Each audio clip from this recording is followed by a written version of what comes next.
দেখুন, যখন 13টি রাজ্যে নির্বাচন চলছে, দ্বিতীয় দফা নির্বাচন চলছে 26শে এপ্রিল, ঠিক তখনই কিন্তু সন্দেশখালিতে ফের উত্তেজনার ছবি উঠে আসছে, ফের নাটকীয় মোড়। এবং সেখানে সিবিআই আধিকারিকরা প্রথমে পৌঁছায় একেবারে রাস্তা থেকে 200 মিটার বেষ্টিত যে ভেরি বেষ্টিত যে পথ বেয়ে একেবারে সরু ইট পাতা সেই পথ বেয়ে একটি বাড়িতে যায়, যা শেখ শাহজাহানের একটি ঘনিষ্ঠের বাড়ি বলে জানা যাচ্ছে এবং ঘনিষ্ঠ আত্মীয়ের বাড়ি বলে জানা যাচ্ছে। সেই বাড়িতে মেঝে খোঁড়ার পর দেখা যায় উদ্ধার হয়েছে আগ্নেয়াস্ত্র এবং তারপরেই এনএসজি কমান্ডোকে নামানো হয়। তারপরে তারা তাদের তল্লাশি চালায় এবং যেটা দাবি করা হচ্ছে যে আগ্নেয়াস্ত্র উদ্ধার হয়েছে। আমাদের সঙ্গে রয়েছেন আমাদের দুজন প্রতিনিধি, রিয়া মাঝি রয়েছেন আমাদের সঙ্গে রয়েছেন সঞ্জিত চক্রবর্তী। প্রথমে রিয়ার কাছে যাব। রিয়া, যে আগ্নেয়াস্ত্র উদ্ধারের কথা বলা হচ্ছে এনএসজির পক্ষ থেকে এবং সূত্র মারফত যা জানা যাচ্ছে, তোমার কাছে বিশদে জানতে চাইবো।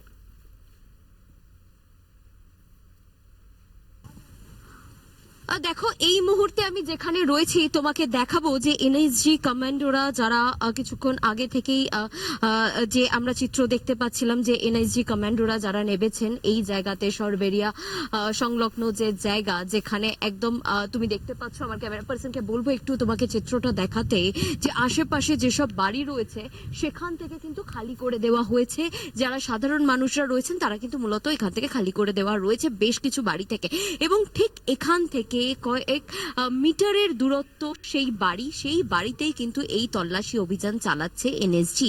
কারণ আমরা জানি যে সকালবেলা, শুধু আজকে সকালে বলে নয়, বেশ কয়েকদিন ধরে সিবিআই এর কর্তারা তারা কিন্তু বিভিন্ন সময় পুরো সন্দেশখালিকে একদম বলা চলে যে তারা নখদর্পণে রেখেছেন এবং বিভিন্ন সময় তারা এসেছেন, রেড করেছেন, বিভিন্ন জায়গায় তারা রেড করেছেন এবং রেড করার পর তারা এখান থেকে বেরিয়ে গিয়েছেন। এবং যেটা দেখা যাচ্ছে যে আজকে সিবিআই কর্তারা যখন এসে পৌঁছান তারপরেই কিন্তু দেখা যায় যে সরবেরিয়া এলাকার যেই জায়গাতে, যে স্পটে, যে প্লেস অফ অকারেন্স যেটাকে বলে, যে পিওতে আমরা এই মুহূর্তে দাঁড়িয়ে রয়েছি, সেই জায়গাতেই কিন্তু এই যে আজকে সকালে সিবিআই কর্তারা তারা যেসব উদ্ধার করে, যেখানে আমি কিছুক্ষণ আগেই যে ছবি আমরা দেখিয়েছি, যেখানে দেখা যাচ্ছে প্রচুর পিস্তল রয়েছে, গুলি রয়েছে এবং তাছাড়াও বেশ কিছু শাহজাহানের আইডি রয়েছে, এরকম বেশ কিছু সংক্রান্ত জিনিসপত্র কিন্তু উদ্ধার করা হয় সরবেরিয়ার এই বাড়ি থেকে। এবং তারপরেই যেটা দেখা যায়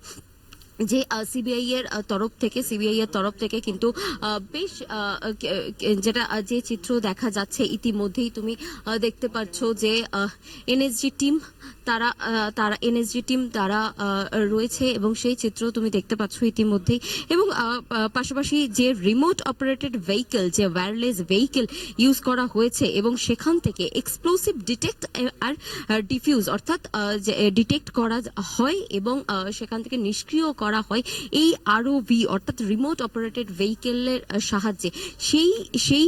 সেই অত্যাধুনিক যে যন্ত্র সেটাও কিন্তু আনা হয়েছে এনএসজির তরফ থেকে।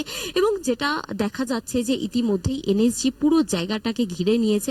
এবং আমার ক্যামেরা পার্সনকে বলবো যে একটু ডান দিকটা যদি সম্ভব হয়, হয়তো স্পষ্টভাবে দেখা যাচ্ছে না, সেই ডান দিকেরই কিন্তু একটা গাছের নিচে যে বাড়ি, সেই বাড়িতেই কিন্তু ইতিমধ্যে সেই অপারেশন চালানো হচ্ছে।